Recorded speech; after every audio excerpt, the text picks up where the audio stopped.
남북의 정상이 역사적 판문점 선언을 한 지 2년이 되었습니다. 그때의 감동과 기억이 생생합니다. 나와 김정은 위원장이 손을 잡고 함께 군사 분계선을 오가는 장면은 8천만 결의와 전 세계에 벅찬 감동을 주었고, 두 정상이 합의한 판문점 선언은 전쟁 없는 평화로 가는 새로운 한반도 시대의 서막을 열었습니다. 판문점 선언은 9.19 남북 공동선언과 남북 군사 합의로 이어져 남북 관계를 새로운 단계로 진입시키는 출발점이 되었고, 사상 최초의 북미 정상회담을 성사시키는 밑거름이 되었습니다. 판문점 선언은 되돌릴 수 없는 평화의 문을 열었지만, 그로부터 지난 2년은 평화는 하루아침에 오지 않는다는 것을 다시 한번 절감하게 한 기간이었습니다. 기대와 실망이 반복되었고, 그때마다 인내하며 더딘 발걸음 일지언정 평화 프로세스를 진전시키기 위해 노력해온 기간이었습니다. 판문점 선언의 실천을 속도내지 못한 것은 결코 우리의 의지가 부족해서가 아닙니다. 현실적으로 존재하는 국제적인 제약을 넘어서지 못했기 때문입니다. 하지만 여건이 좋아지길 마냥 기다릴 수는 없습니다. 우리는 현실적인 제약 요인 속에서도 할 수 있는 일들을 찾아서 작은 일이라도 끊임없이 실천해 나가야 합니다. 나와 김정은 위원장 사이의 신뢰와 평화에 대한 확고한 의지를 바탕으로 평화 경제의 미래를 열어나가겠습니다. 한반도 운명의 주인은 우리 자신이라는 사실을 우리가 잊지 않는다면 길은 열리기 마련이며 좁은 길도 점차 넓은 길로 만들어 나갈 수 있을 것입니다. 가장 현실적이고 실천적인 남북협력의 길을 찾아 나서겠습니다. 코로나19의 위기가 남북협력의 새로운 기회일 수 있습니다. 지금으로서는 가장 시급하고 절실한 협력 과제입니다. 지난 3월 김정은 위원장이 친서를 보내 우리 국민을 위로하며 응원하였고, 나도 이에 화답했습니다. 남과 북은 하나의 생명 공동체입니다. 남북 생명 공동체는 평화 공동체로 나아가는 토대가 될 것입니다. 코로나19에 공동으로 대처하는 협력에서 시작하여 가축 전염병과 접경 지역 재해 재난, 또 그리고 기후 환경 변화에 공동 대응하는 등 생명의 한반도를 위한 남북 교류와 협력이 적극적으로 이루어지길 바랍니다.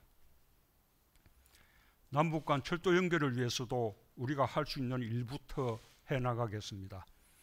남북 정상 간에 합의한 동해선과 경의선 연결의 꿈을 함께 실현해 나가길 기대합니다.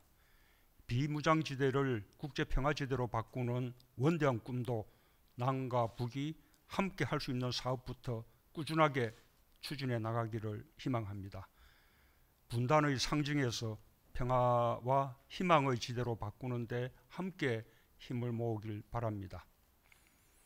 특히 올해는 한국전쟁 70주년이기도 합니다. 우리가 전쟁을 기념하는 가장 중요한 의미 중 하나는 전쟁의 참화를 기억하고 이 땅에 다시는 전쟁이 있어서는 안 된다는 결의를 다지는 데 있을 것입니다.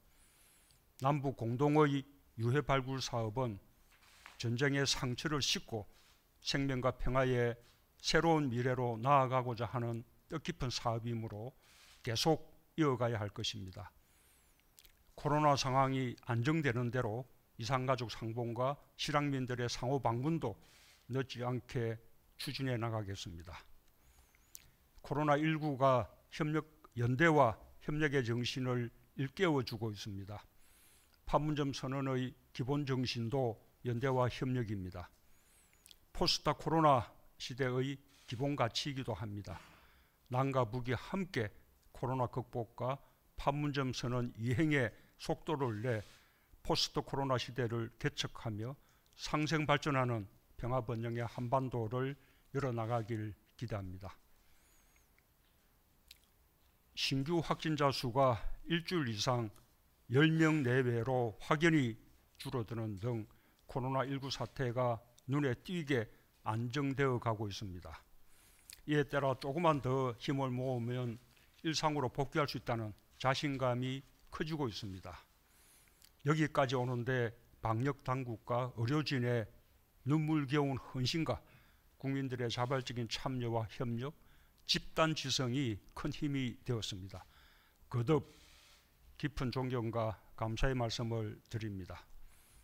그러나 아직 끝나지 않았습니다. 인류가 면역력을 갖고 있지 않고 백신과 치료제도 개발되지 않았기 때문에 소수의 확진자라고 하더라도 언제 집단 감염의 뇌관을 건드리게 될지 알 수 없습니다. 게다가 해외 상황이 여전히 진정되지 않았고 올 가을 또는 겨울에 2차 유행이 올 수 있다는 전문가들의 경고도 있습니다. 결국 장기전을 염두에 두고 코로나 바이러스와 불편한 동거를 각오해야 하는 상황입니다. 길게 보면서 이제는 방역과 일상의 지혜로운 공존을 준비해야 할 때입니다. 우리의 방역 모델에 대한 국제사회의 호평으로 K방역이 세계의 표준이 되고 있지만 여기서 한 발 더 나가야 합니다. 바이러스와 싸우면서도 동시에 일상으로의 전환도 성공적으로 이뤄내야 합니다. 총선을 평소보다 더 높은 투표율로 안전하게 치러낸 것처럼 우리는 할 수 있습니다. 방역과 일상의 공존을 어떻게 해낼 수 있을 것인지 세계는 이번에도 우리를 주목하고 있습니다. K방역을 넘어 K일상이 또 다른 세계 표준이 되고 모범이 될 수 있도록 모두가 힘을 모아 나갑시다. 우리가 복귀할 일상은 과거의 일상과 다른 낯설고 새로운 일상이 될지도 모릅니다. 변화하는 상황에 따라 달라지는 방역 지침과 수칙을 지키면서 일상적인 사회경제활동에 참여하는 새로운 실험입니다. 방역과 일상을 함께 잘 해내려면 국민들의 협조와 참여 이상의 비결이 있을 수 없습니다. 정부는 위대한 국민들을 믿고 새로운 일상을 촘촘하게 준비하겠습니다.